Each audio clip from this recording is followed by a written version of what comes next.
ఓం శ్రీ గురుభ్యో నమః.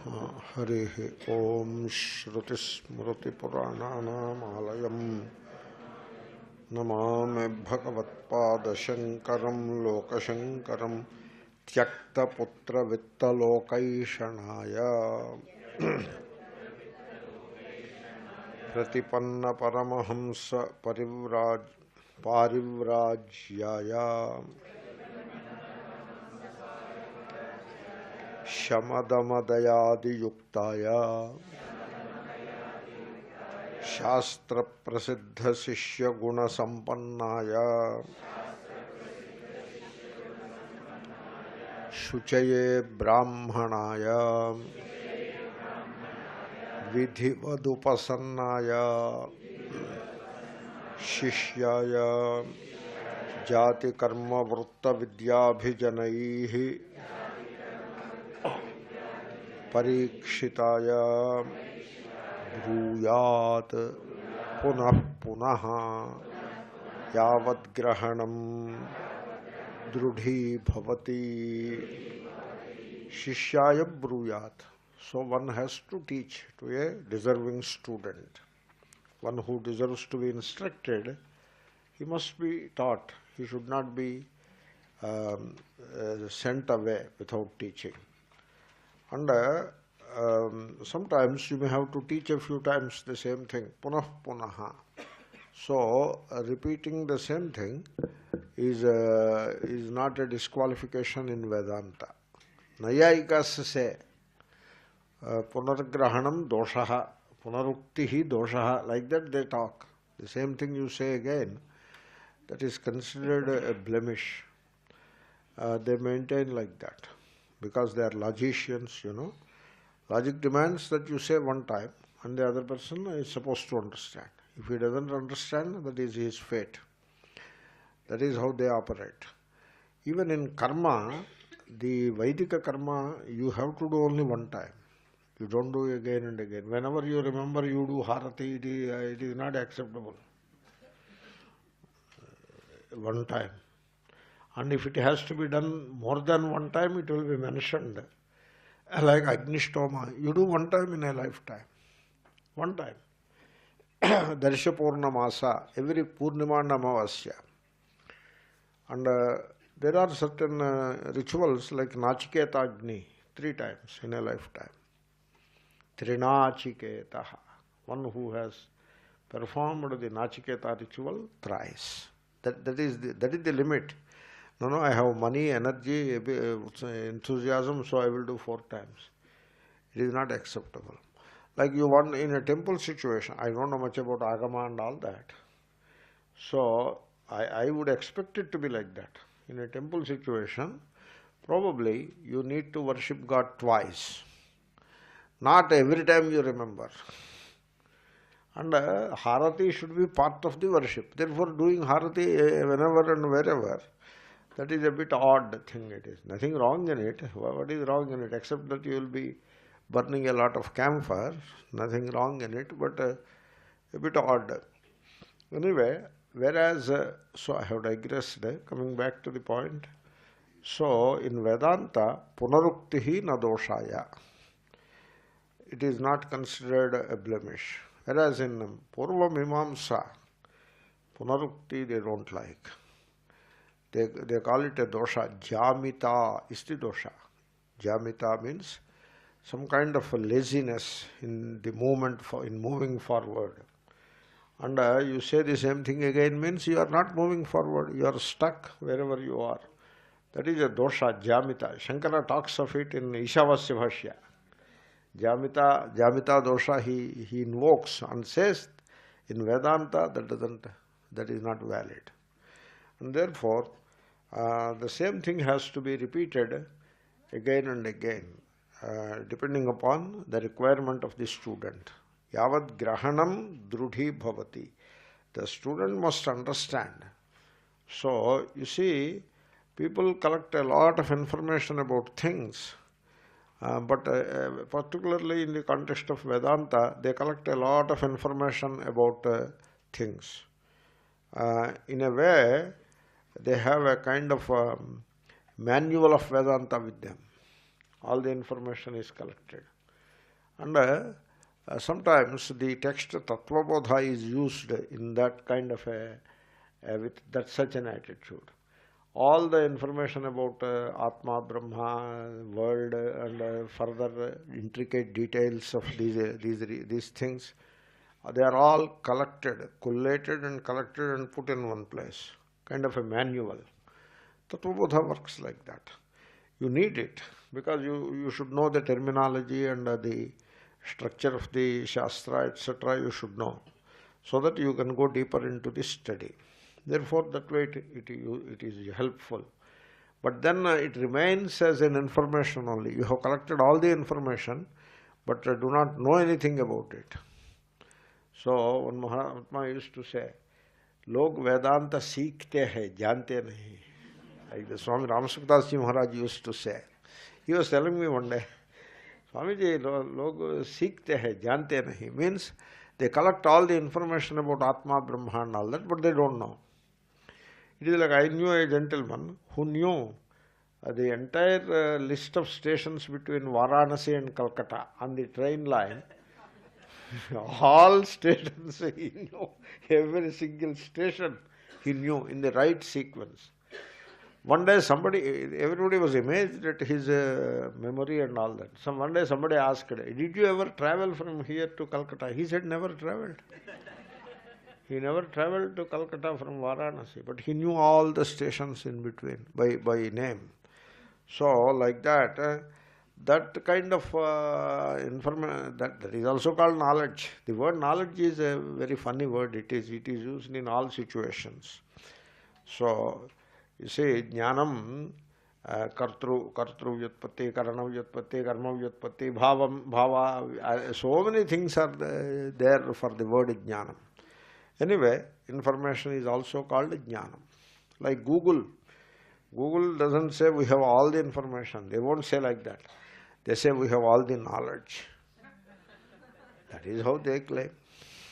So, and Bill Clinton was saying, in future, the industry is based on knowledge. It is knowledge economy. It is knowledge industry.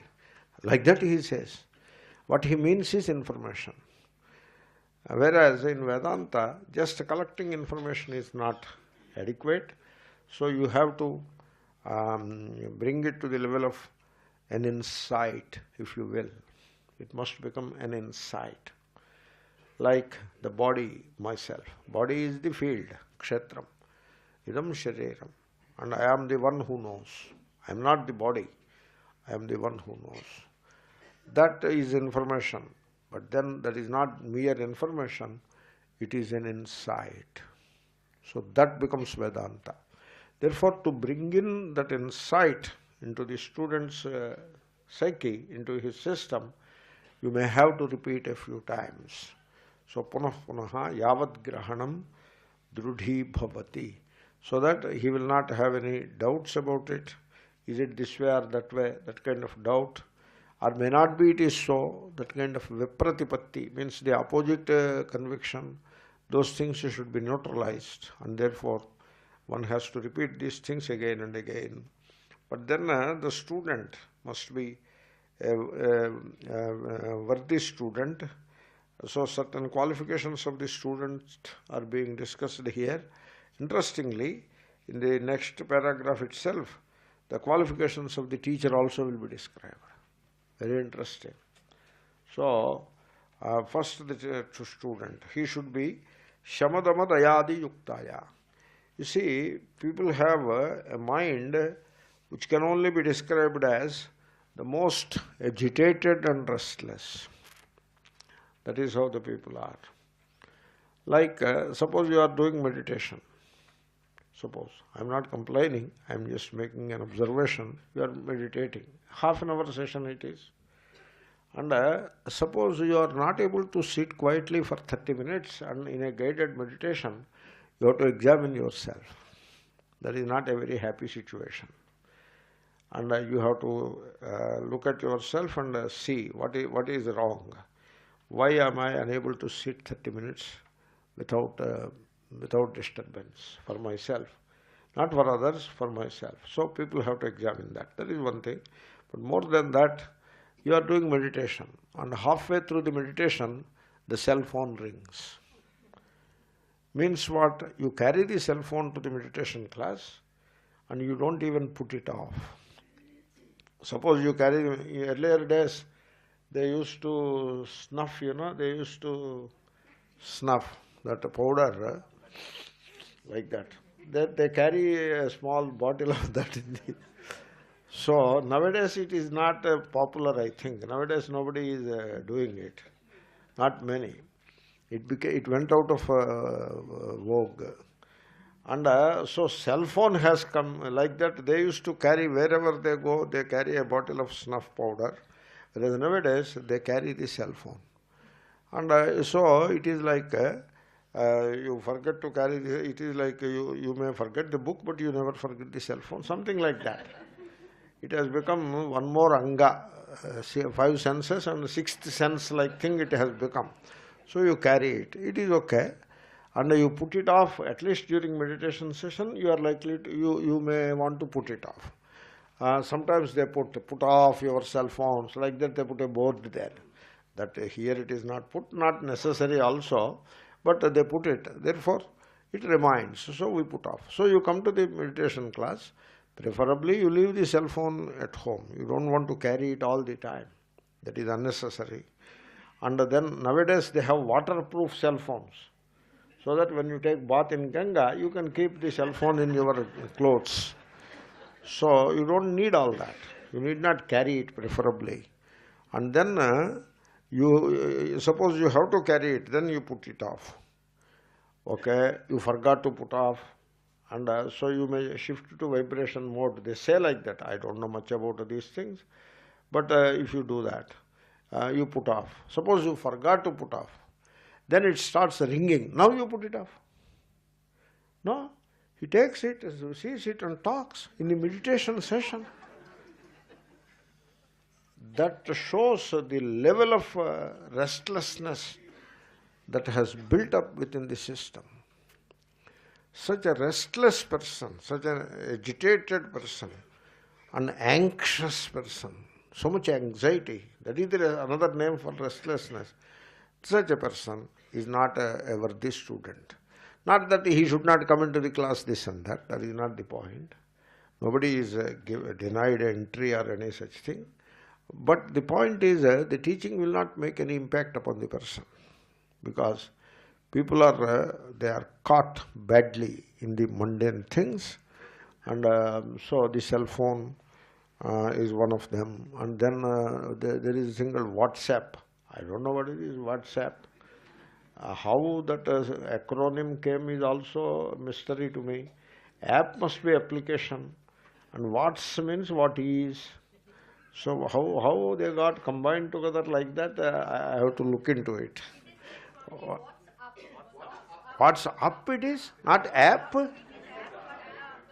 My God. WhatsApp is a usual expression to say hello. Like what is up, I know. That I know. But WhatsApp, this is WhatsApp. App, they mean that it is what is up. What is up, I know, but I never knew that WhatsApp is what is up. Amazing thing it is. So people, they are very restless, very anxious, and always thinking of the worldly things and becoming worked up. This is worked up. What is up means what is the work up going on inside you. So people are like that. Such people who do not have some element of command over the mind, they are not. Vedanta study doesn't help them. Shama is antarindriya nigraha. Nigraha is not control, really speaking. It is not about controlling the mind. It is about commanding the mind. Like today morning in meditation I was suggesting, the moment you look at yourself, the entire world comes to an end. It doesn't exist anymore. The world doesn't exist. And then all the relations, all the objects of the world, your connection with them, your interaction with the worldly things, all of it comes to an abrupt halt, and the moment you look at yourself, that is samadhi. That is the antarmukhatva. And that is enough. In such a simple way, you can command the mind. And you become inwardly silent. Right away, it doesn't even take time. That is the power of Atmanishtha, looking at oneself. And therefore, you are not willing even to do that small thing because you are too restless. You are unable to do that. Even such a small thing you are unable to do, suppose. Then obviously you are not the candidate for Vedanta. So the idea is not to condemn anybody or judge. The idea is to suggest that you should have a modicum of mind, the quietude of the mind, shama. And then dhamma, indriyas. Dhamma is generally the indriyas, and you have a command over them. Indriya nigraha, bahyendriya nigraha. So bahyendriya could be like some people sit in a chair or a sofa, and then move on, continue to move the legs back and forth like that. They do that. Did you notice that? Some people have this habit. This is bad. Means you cannot keep the bahyendriya, the legs. Legs are meant for walking. And so you have to walk with the legs. You should not use them for moving like this and all that. That kind of a restless movement that is there in the outer organs, it originates from the restless mind. So it works both ways. The mind is restless, therefore the outer organs are restless. And then the outer organs are made restless, they feed the restlessness of the mind. They are mutually dependent. And then suppose you have something in your hand, you try to play with it. Do something with the hands. Always doing, so pick up something and look at this and pull it out like that, some such thing you do with the hands. That is also lack of command over the outer organ. Then speech. That is most important, speech. So you have the pressure to speak. You don't know how to keep quiet. You need not speak so much. In fact, you should not, because the more you speak, the mind becomes more restless.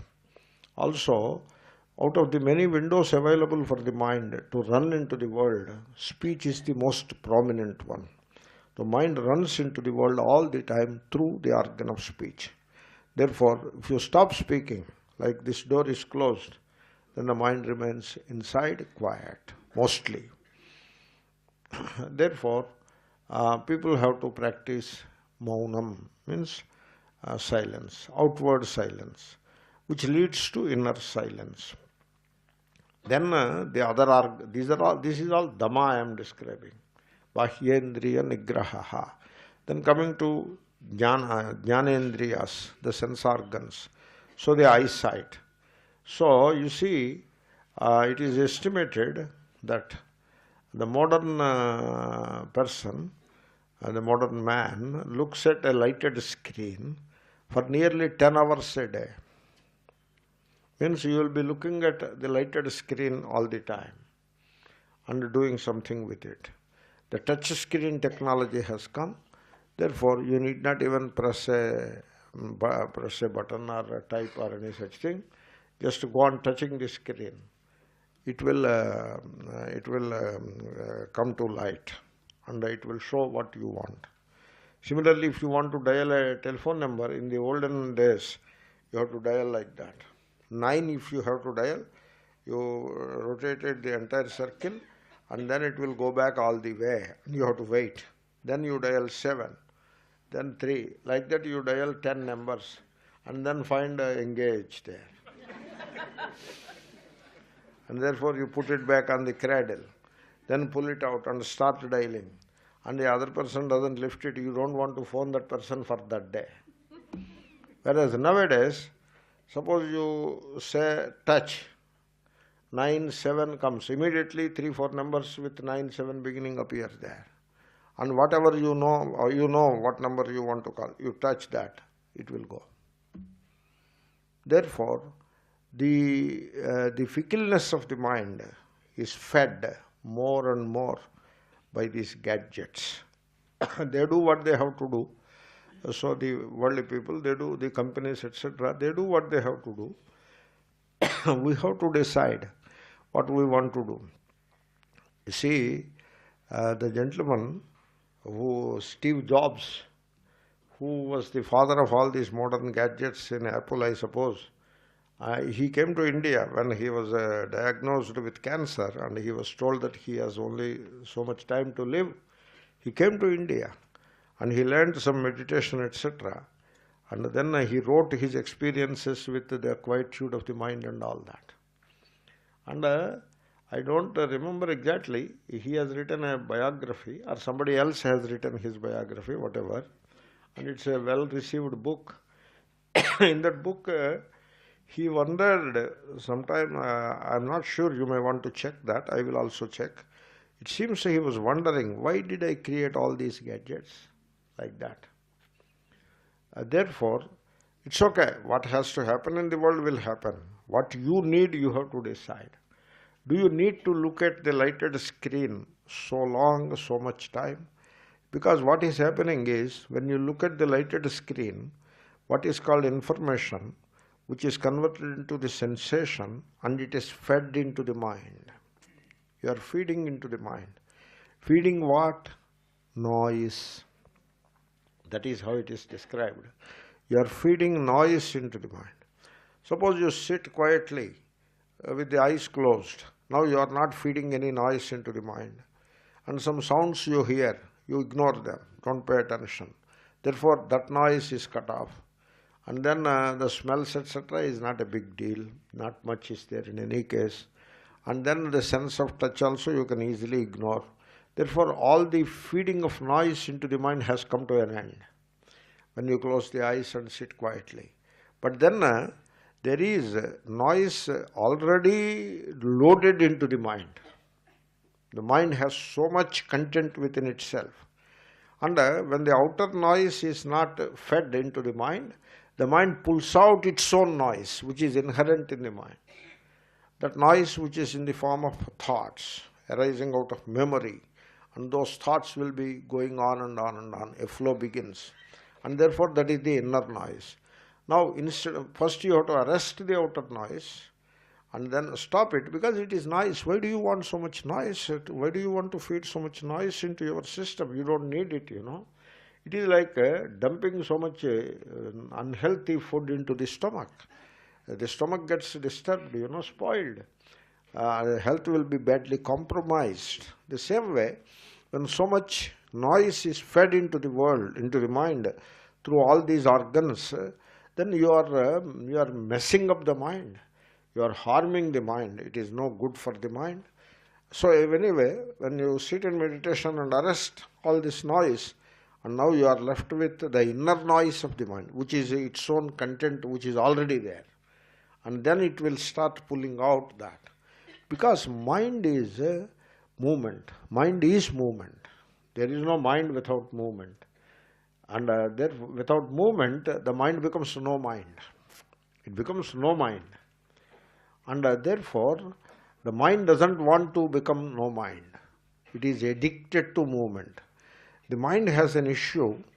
It is a self-contradictory thing it is. It moves and moves and moves and gets drained out, exhausted, fatigued. The mind becomes like that. But then it can stop moving so that the fatigue will slowly go away, but it won't stop moving. This is called addictive thinking. By thinking you become sick, but you are addicted to thinking, therefore you cannot stop thinking.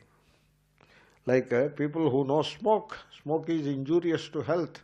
Smoking is injurious to health. They know that. They see it also, the warning there, but still they pull out a cigarette and they smoke because they are addicted to smoking. So like people are addicted to smoking, we are addicted to thinking. Thinking becomes an addiction.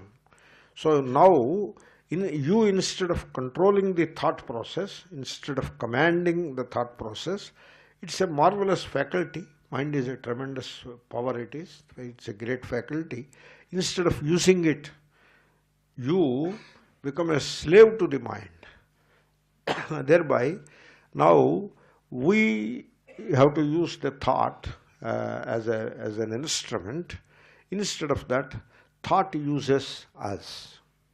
The whole equation gets reversed. This is how it happens. And now that you don't allow to happen.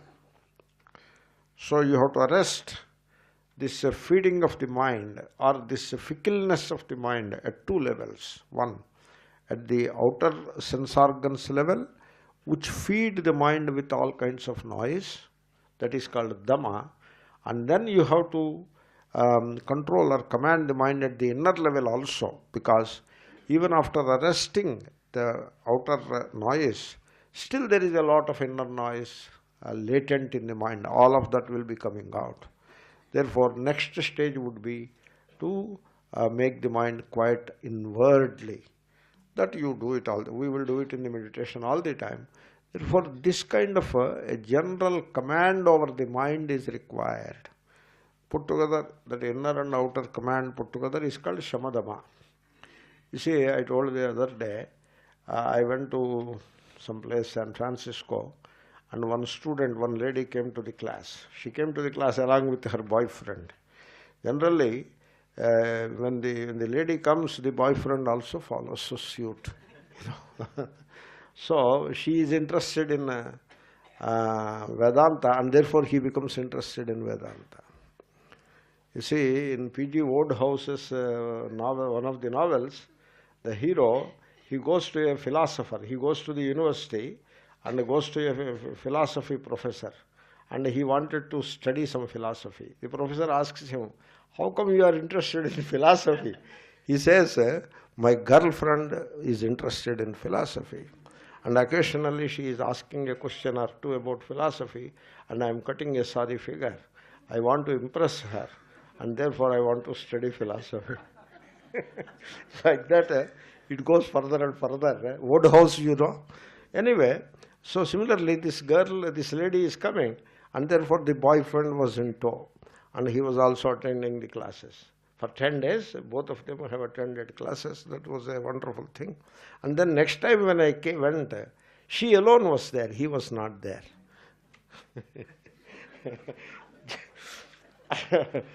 I'm not a curious guy. I don't want to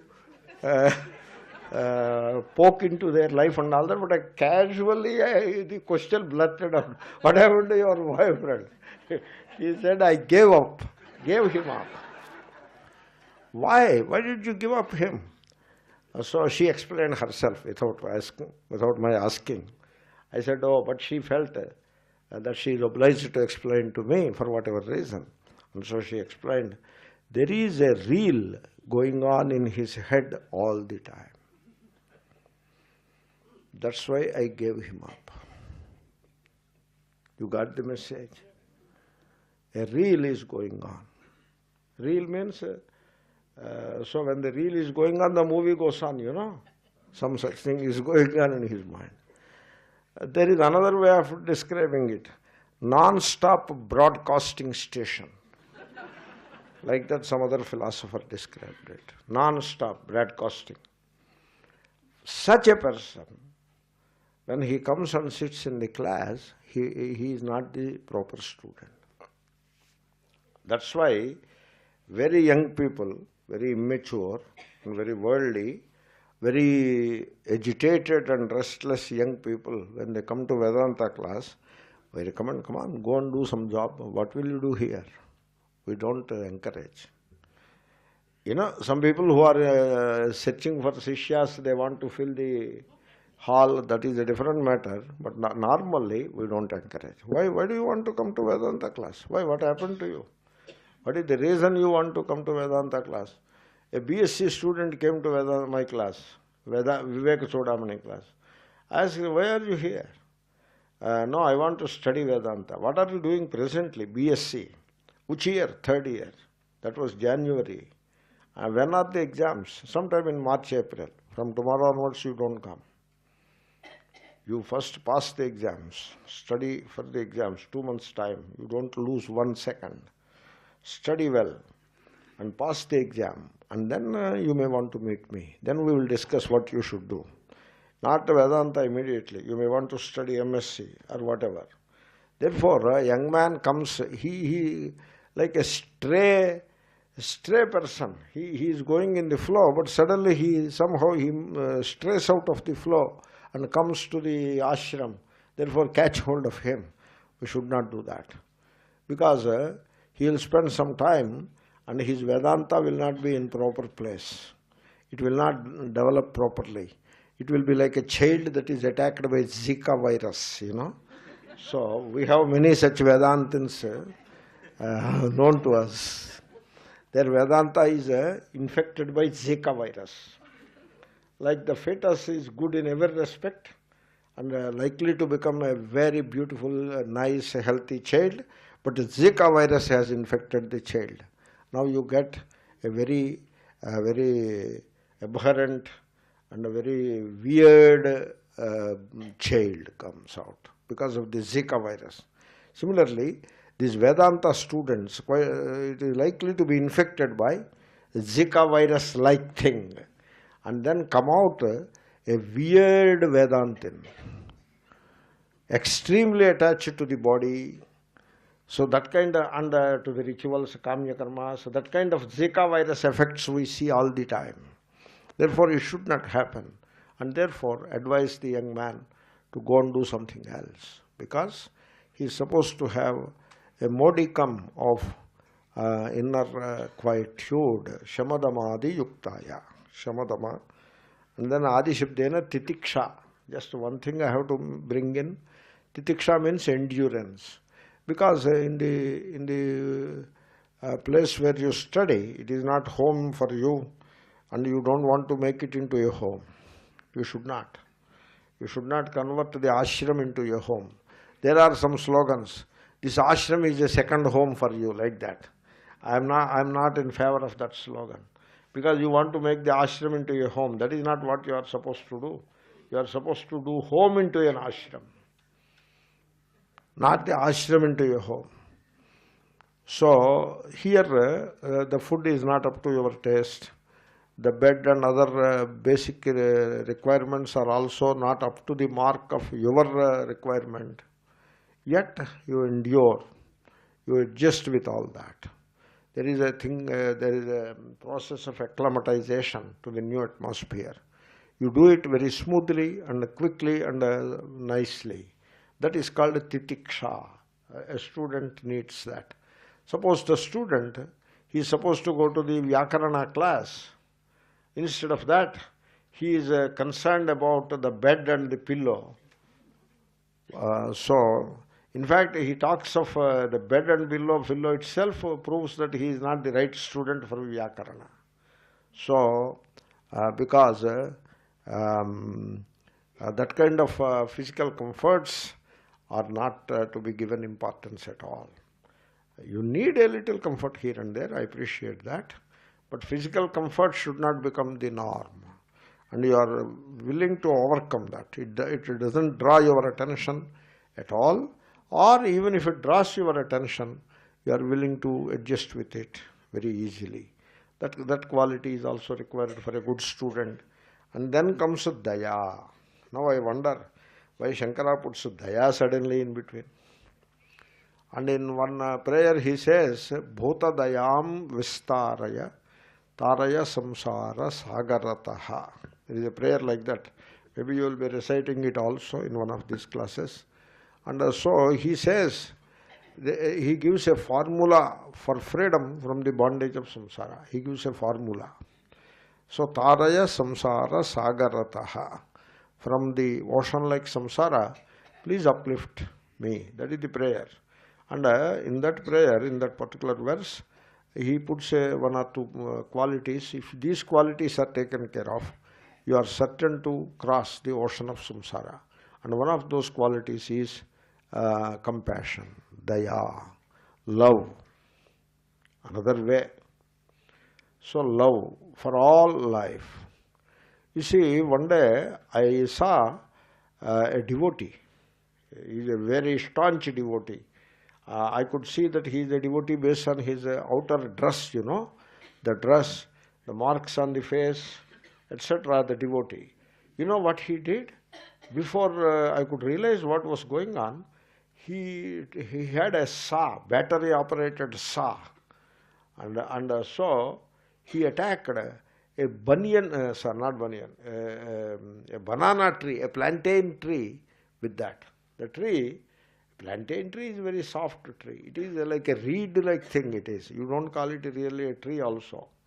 And it grows to a small height, like 5 feet or 6 feet height it grows. And then it has already given birth to the big bunch of fruits. They are yet to mature a lot. Left to itself, in another 3-4 weeks, that entire bunch will mature and you will have 100 or 150 very tasty banana fruits. That is the state of the tree. And he cut it at the base, he cut it. And he carries with the help of 2-3 people. What for you are doing this? Then he said, I have to decorate. Decorate what? A pillar. He has to decorate a pillar with that. And what kind of pillar? Temple pillar. Temple pillar is already decorated. Some kind of a sculpture is there. Some figurine is there, sitting there, one figure this side, one figure that side. Whatever figure it is, some silly figure it could be, or some meaningful figure also it could be. Only the temple people should know what all figures they put around. And so it is already having some sculpture, some figurine and some decoration. And now he puts this and ties with ropes to that pillar. What are you doing? What is this brutality in the name of religion? So people have some inner brutality. Even elders, like youngsters, some 3-4 youngsters are there. They come across a plant. Everybody breaks a twig. And the plant is just, it is sitting duck there for the brutality of these youngsters. They don't have that sensitivity. Sometimes even the elders are no exception.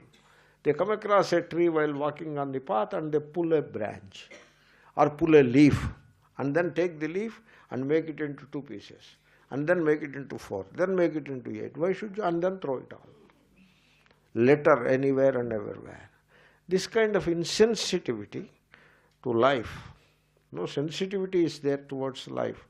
And not only towards life, even towards anything, you should be sensitive. Suppose this mic is there. I should be sensitive to it. I cannot pull it the way I like and then pull it out and remove it and see what is inside. I should not do all that. I should be sensitive to that. And if I have to put it on, the switch, I have to do it smoothly, not harshly. When you open a door, you should not open it in such a way that it comes out of the hinges itself. So you should be sensitive towards all life in general, in particular, and towards all things in general. You should be very sensitive. That inner sensitivity is the hallmark of a good student of Vedanta. Without that inner sensitivity, he is not a student of Vedanta. He can go and study grammar or logic, tarka, or maybe Purva Mimamsa. Maybe he is fit for that study, not for Vedanta. Or he can go and study MA Politics or MSc Anthropology if he wishes, but not Vedanta. For Vedanta, you should have that inner sensitivity and that love and very tenderness of the heart you should have. You must be very tender within. That is called daya. Then only you will be able to feel the oneness of all life. That is the ultimate message of Vedanta. And therefore, a person who is given to harshness of thought, speech and actions, who expresses the inner brutality in the outer actions all the time, such a person is not fit for study of Vedanta. Dayadi yuktaya. Then he must cultivate, the student must cultivate some of the qualities which are well described in the Shastra. Shastra prasiddha Sishya Guna Sampannaya. You see here, the beauty of this vision is, what you call Atma, that you have to realize. You have to realize yourself. That is all you have to do. Therefore, it is described as a journey from oneself to one's self. That is the journey. So you have to move from yourself to your true self. That is the journey. The present self which you take yourself to be is a shadow self. It is not the real. And so from the shadow self, you have to move to the real self. Fortunately, where there is the shadow self, the real self is also there only. Not only that, the shadow self is ever connected to the real self. You cannot appreciate the shadow self totally separated from the real self. There is no such thing. So that is the beauty of it. Therefore, that's why it is all about knowledge. Therefore, about knowing it is. Instead of mistaking this shadow self to be real, you have to move away from the shadow self and you move towards the real self. One and the same. Moving away from the shadow self amounts to moving towards the real self, because they are both there only. So it is like moving from the serpent to the rope. Moving serpent to the rope. How do you move from serpent to the rope? Cognitively, I mean. Moving means you see the falsity of the serpent and the reality of the rope is before you. You need not do anything. Any physical activity is not required there. Therefore, the interior, what we call the interior, must be in proper place. Once the interior is in proper place, seeing the false as false, and thereby gaining the knowledge of the self, realization of the self, becomes automatic. You need not put in any effort. It is not the result of any effort. No effort is required. It becomes a spontaneous insight. Spontaneously, you become aware that this is what I am. Spontaneously. Only problem is the interior must be prepared. It is like you want to see the sun, but the sun has to rise. You cannot make the sun rise, You cannot invite the sun. It is not possible. The sun will rise. But from your side, you are sitting in the dark room. So you have to get up from the center of the room, walk towards the window, remove the drapes, and then the glass window, take a wet mop and clean the glass window, and wait at the window, stay at the window, and look towards the east. That is all you have to do. Then the sun comes, and you have seen the sun. It happens like that. Therefore, the description here is not about seeing the sun. Seeing the sun will happen spontaneously. Or it is not about pulling the sun near you, because there is no inviting the sun. Sun will rise on its own. You don't invite the sun. But then you have to get up from your dark room and you have to move towards the window. You have to go to the window. Sakshi is the window. The witnessing awareness is the window. You have to wait at the window. If you sit inside the dark room, sun won't come and wake you up. And so you have to get up and go near the window, remove the drapes. Drapes are Rajoguna and Tamoguna. And clean up the glass window.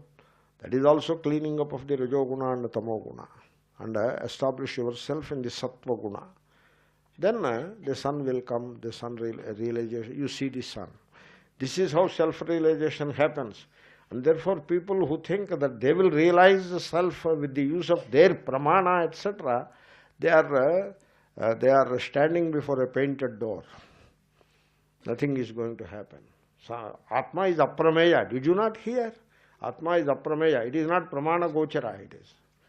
Manovacham agocharam. Therefore, you use your instruments and find out the Atma, it is not going to happen. Anyway, that is a different topic. Therefore, the entire effort consists in cleaning up the interior. So, that's why you have to cultivate those gunas. This is the jnana. The same thing in the context of bhakti, same thing it is. Only the language is different. Between jnana and bhakti, the only difference is language. In the language of bhakti, what we say is, so sadguna praptireva ishvara praptihi. You cultivate the good qualities, the divine qualities, bas, that's it. You have already gained Ishvara. So, Shastra Prasiddha Shishya Guna Sampannaya. So one should be well endowed with the good qualities that are very well described in the Shastra. Shastra is not some silly thing. Shastra is Upanishad and Gita. That is the Shastra. So bring out some Purana or some such scriptural text which is put together some 100 years back or 200 years back, the very latest it is. During British rule it was put together, and therefore you call that Shastra. No, not that kind of a silly thing. It must be authentic. It must be full of truth. So I am trying to look at the Tikakara, whether will he say anything about Shastra Prasiddha. Yeah, he does say something about Shastra Prasiddha. So there are two tikas I told you. One is Anandagiri's tika and the other is Ramatirtha, not Swami Ramatirtha, some other Ramatirtha's tika. And this Ramatirtha tika is very useful one. Tika Guru Nam Guruhu. So this is Anandagiri tika. If necessary, I can look into it. Therefore, I am fully equipped, like a person going to the battlefield, you know. So, Adipadena, okay, Titiksha. He took Titiksha. I took Titiksha, so he also took Titiksha by the Adi. And then, what are these Shastra Prasiddha? Amani Amatsaraha. Means, you are not, you do not promote yourself. You are not interested in promoting yourself. Like, I have to come first rank in the class. That applies in a mathematics class or in some high school or college, but not in Vedanta. No first rank, no second rank. All are the same Atma. So, and then I am closest to the Guru. I am in the inner circle of the Guru. The Gurus, the Gurus of the Gurudom type, they have a coterie around them. And so the so-called inner circle. And so you have to work and become part of that coterie, so that you can pose before people who are not inside that coterie, who are away from the coterie. You can pose before them. You look at me, I am superior. Like that. What will you do all that? Most useless thing it is. So, therefore, even the Guru should not encourage such things. A true Guru would frown upon all such things. He won't encourage. He will cut it in the very beginning itself. Anyway, so this is Amani. So you should not have the quality of self-importance. And then jealousy towards others. Such things should not be there.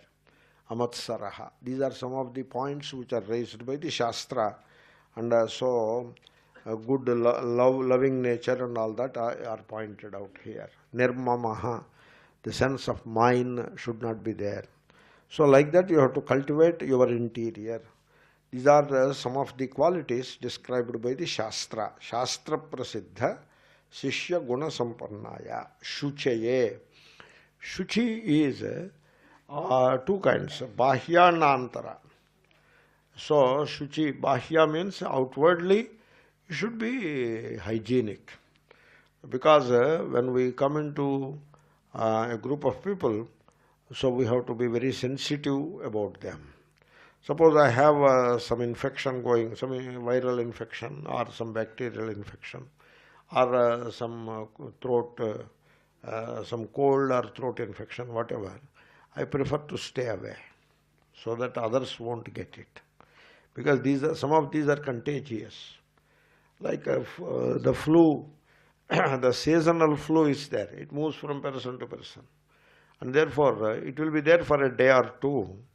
And at that time, you sit inside and read some book and spend time within. Don't make it don't try to meet people. Make it a point to avoid people. That is better. You see, one day I was there for some time, and then I was leaving the place. A person telephoned to me and told, Swamiji, you are leaving today. Normally I would have come and met you and say goodbye to you, but I am having this flu, so I am not coming. So please don't mind. I said, I won't mind. So God bless you. So that kind of inner sensitivity, that we should not make it inconvenient to others. So that is the hygiene. When you maintain hygiene, so people around you will not be disturbed by you. So that is the shuchi. But more important than the outer shuchi, that is, outer shuchi is important. Equally important is inner shuchi. Means you should be simple, inwardly simple. That is the shuchi. People, sometimes we come across people, they are outwardly very simple, maybe wearing a loin cloth and nothing else. That means he is very simple. Obviously he is very simple. And so his dress is very simple. And his possessions are also very simple.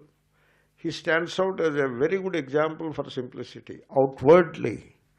But you go near him and start talking a thing or two, then it becomes very clear how complex he is within.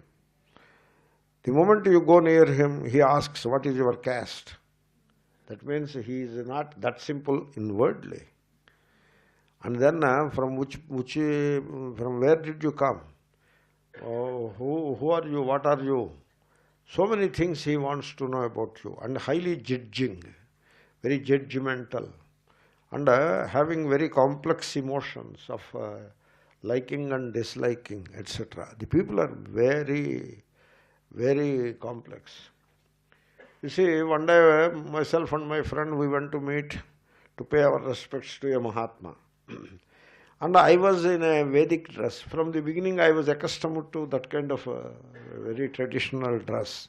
Nowadays I don't pay much attention to that. At one time I was wearing a very traditional dress because I was trained like that. But my friend was not like that. He was wearing a banyan. He was not wearing even a shirt, a banyan. Dhoti and banyan, not pant. Dhoti and banyan. Dhoti is the way we wear in India. So Indian dress. And then the Mahatma tells me, you advise your friend to remove the banyan and come inside. Why should he remove the banyan? This is South India. Now all these Vardis, they remove their banyans and all potbelly is exposed to the general public. It is not a good sight to see all these guys with these bellies. It is not a happy sight. It is better they wear a banyan. So that it is not nice thing, all these fellows with half naked, unnecessary, you know. What happened to this Mahatma? Why is he so complex inside? I gave you an example how complex they could be. He could have been simple. Please come, sir. I am happy that you have come. Can I arrange a cup of water to you? In which way can I be of service to you? He could have said that. That could have been wonderful. So just because a person wears, he was wearing a single dress, single dress, ekavastraha.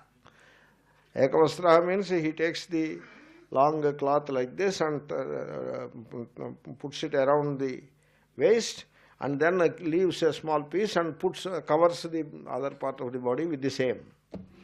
Very simple, really speaking. In fact, in his place I would have made it into two pieces and one piece below, one piece above, so that you are comfortable, more comfortable. You need not have two pieces. One piece you need not have. That kind of tenacity with a outdated rule is unnecessary. But he is simple. In that respect, he is simple, but inwardly very complex. The inner simplicity is called shaucham, antara shaucham. You are very clean, very pure inwardly. Antara shaucham. So that inner cleanliness, that is shuchaye. Both should be there. Brahmanaya means sattvaguna sampannaya. That is the Brahmana. There will be rajoguna in the second place. Means you are active in a very profitable way. In a meaningful way, not profitable. In a meaningful way you are active. And there is some tamoguna in everybody. While you eat food, that is tamoguna. When you sleep, that is tamoguna. And you are tired and therefore you take rest. So you invite tamoguna. So that is required. And rajas is activity. But primarily devoted to study, reflection, contemplation and meditation. That is sattva-guna. Such a person is called brahmana. Primarily study, the sattva-guna. And rajas in the second place. Very meaningfully active, not lazy. And tamas is in the third place. That kind of a person the student must be. And then he should approach the teacher in the prescribed way, vidhivat upasannaya. Means suppose the class is from 1st to 10th, you arrive in the town by 31st or the earlier day, and you be in place by the time the class has to start. And if you have to register, you have to register. Suppose I am walking and you ask me, Swamiji, I want to attend your class. You register now. I mean, you take care of your own residence and other things, then you need not register. You walk into my class. You are welcome. But you want a room to stay, then you register. No, Swamiji, I will come, I will not be able to arrange like that. Because I don't want to interfere. Somebody is doing it, and I don't want to interfere as far as possible. In an extreme case only, I may put a word. But otherwise, I don't want to interfere with the process. You know what happens? Suppose I am interfering once, twice, thrice. You know what he will tell? Swamiji, why do you bother? You come and sit here and you do that. Take this and you do it. You do it to your heart's content, you do this. Then I will be in trouble. Therefore, I want him to do the way he has to do it. He is accustomed to do it in a particular way, and he is doing it all right, and therefore I don't want to interfere, normally. Therefore, you register. No, I don't want to register. I brought a bundle of twigs and I am offering the twigs to you. What will I do with the twigs? So don't be technical like that. You register to the course. And now you are ready for study. This is called vidhivad upasannaya. And you finish your breakfast and come to the class. And just come to the class and say, Swamiji, I did not have my breakfast, so can you do anything for that? I will not be able to do anything for that. So you register, and then you have your breakfast and come to the class 2 minutes before. This is called vidhivad upasannaya in modern times. Okay? So you have to do that. Sishyaya means you are willing to be instructed. That is the point. Now the Sishya has to be examined. Jati karma vrutta vidyabhijanaih parikshitaya. You see, generally when the application comes from you, it is examined. The pariksha is examination. Somebody examines that. Don't think it is not examined. It is examined. And so, and what is that, from where is he coming? He is coming from America or from Britain, etc. Then you give them an opportunity because they are coming from a very long distance. So having come from such a long distance, probably they want to make it worth their while, and therefore offer them. If they want to stay for more time, they are welcome to stay.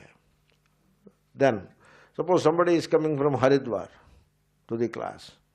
He wants some big, spacious, suite-like room to him. Why he wants all that? He can, in fact, he doesn't need a room. He can as well come and go. He can commute. So like that, from where generally the rule here is, for the people who are coming from India, allow them only one camp. Don't allow them 2 camps, in principle.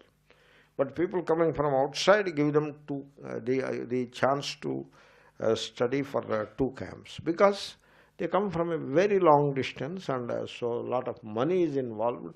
Like that you have to examine. This is the pariksha. And then what is his qualification?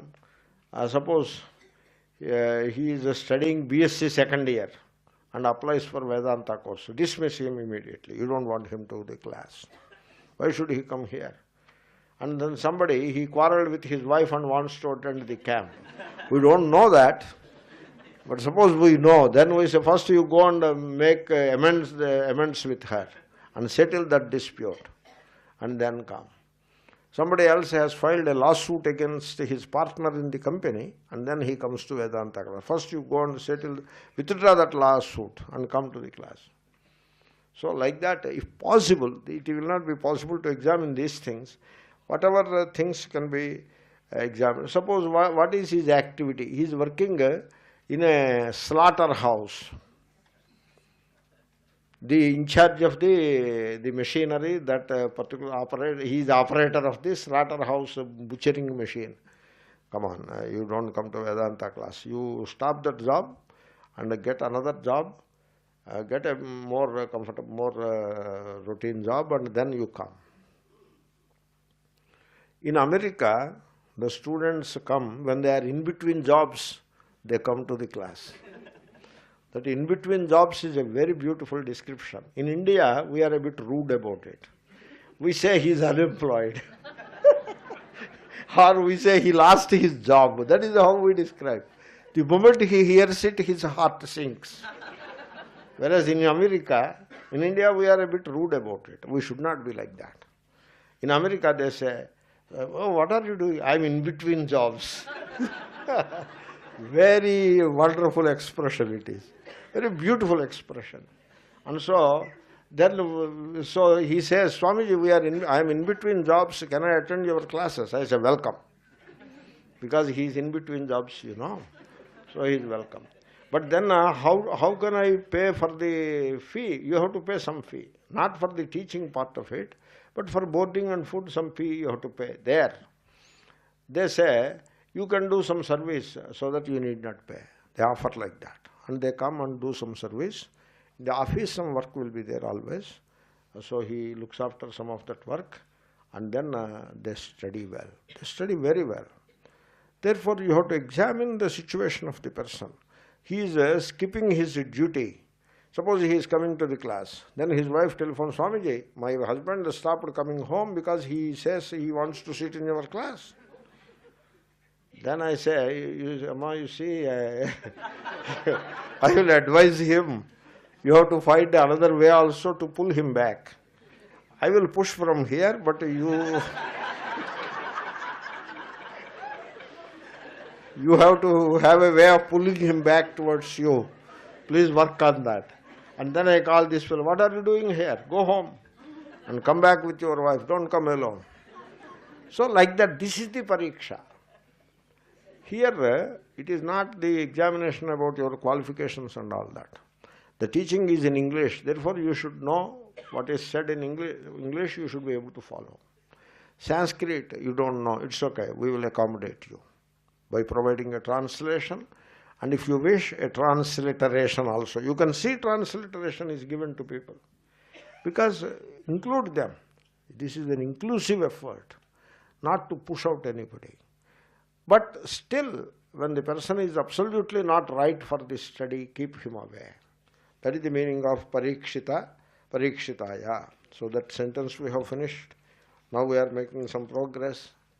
Already the class is over. Let us see. Shrutischa. So this point is indeed described in the Upanishad itself. How parikshya lokan. You have dash, dash, dash. Okay. Tattvato brahma vidyam iti. This is from Mundaka. Parikshya lokan karmachitan brahmano nirvedamayan nastya kratah kritena ityadi. So I will describe it in the next class. Om Purnamadav Purnamidam